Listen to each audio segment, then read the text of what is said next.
Hello বাঙালিরা, আজ আমি কি নিয়ে রোস্ট করব তা হয়তো ভিডিওর থাম্বনেল এবং টাইটেল থেকে বুঝে গেছো। তো বেশি কথা না বাড়িয়ে আজকে ভিডিওটা স্টার্ট করা যাক।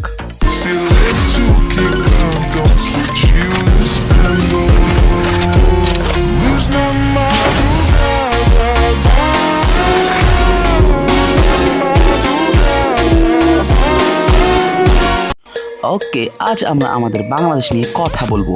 আমাদের বাংলাদেশ হচ্ছে বর্তমান খুবই ডিজিটাল এবং আমাদের কাছে রয়েছে বিশ্বের 8 নম্বর খেলোয়াড়।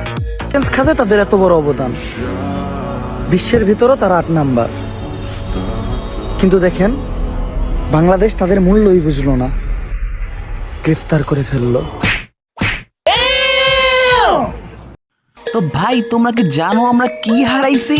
হ্যাঁ ভাই, আমরা অনেক বড় একটা জিনিস হারাইছি। আমাদের বাংলাদেশের সোনার টুকরা হারিয়ে ফেলছি।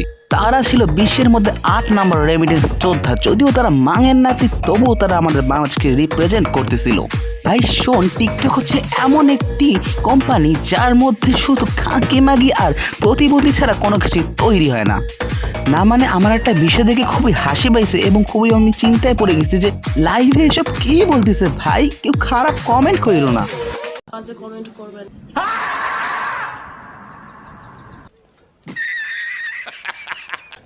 গোষ্ঠী মারছে রে, মানে কি বলবো ভাই, এসব জিনিস বানায় আবার পাবলিক তোরে গালি দিবে নাকি সালামি দেবে? ভাই তুই নিজে বল একটু ভাই। লীগ ছিল না, কুত্তা লীগ। আওয়ামী লীগটা আমি কুত্তা লীগ বলবো। কুত্তা লীগের জন্য হয়েছে কি, আমাদের লাইফটা পুরো ধ্বংস। আমরা হচ্ছে জাহান্নামের রাস্তায় গেছি। সবাই আমাকে খ্রিস্টিয়ানা নামে চিনলেও আসলে আমি হয়েছি একটা মুসলিম। না মানে তুই এটা কি কইলি রে ভাই? তোরা মাগি হয়েছিস তাও নাকি আওয়ামী লীগের জন্য? না, আমি আওয়ামী লীগের সাপোর্ট নিচ্ছি না। বর্তমানকার সিচুয়েশনে এমন যে কোনো কিছু হইলে খালি আওয়ামী লীগের দোষ। মানে তোরা কি মনে করছিস তোরা আওয়ামী লীগের নাম করে তোরা বাইচে যাবি? মানে নিজে মনে হয় ধোয়া তুলসী পাতা রে ভাই। 19-20 ভিডিও বানায় তাও নাকি আওয়ামী লীগের জন্য। ভাই বিশ্বাস কর, যদি আওয়ামী লীগ থাকতো তাহলে তোর এই কথা শোনার সাথে সাথে তুই যেই গর্ত দিয়ে বের হয়েছিস তো সেই গর্তেই পুঁতে রাখ। ভাই বুঝি না, তোরা মুসলিম আবার ভিডিও বানাস 19-20? ওই মাঙ্গের নাতি, লজ্জা করে না নিজের মুসলিম দাবি করতে? ও ভাই সরি, আমি তো একেবারে ভুলেই গিয়েছিলাম যে তারা তাদের লজ্জা বিক্রি করে এগুলো করতেছিল। এখন কর ঘরে বসে ডলার কামাই, দিছে না একদম জায়গা মতন ভইরা। তো ভাই তোমরা কি জানো আমরা বাঙালিরা ধ্বংসের পথে কাদের জন্য? এইসব মাঙ্গের নাতিগুলোর জন্য আজ আমরা বাঙালিরা সবাই ধ্বংস।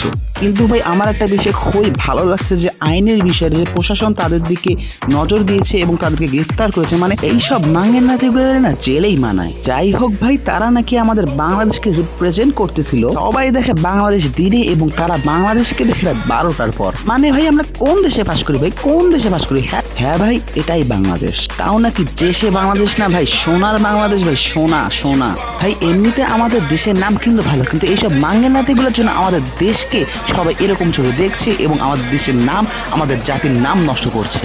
যাই হোক ভাই, এইসব মাঙ্গের নাতিদের নিয়ে আমার কোনো কথা বলারই নেই। আর তাও আমার আইনের বিষয়টা খুবই পার্সোনালি ভালো লাগছে যে বাংলাদেশের আইন এখন এত উন্নত হয়েছে। তো ভাই আজকের ভিডিওটা এই পর্যন্ত। ভিডিওটা কেমন লাগছে অবশ্যই কমেন্টে বলবা। তো আজকের জন্য আল্লাহ হাফেজ।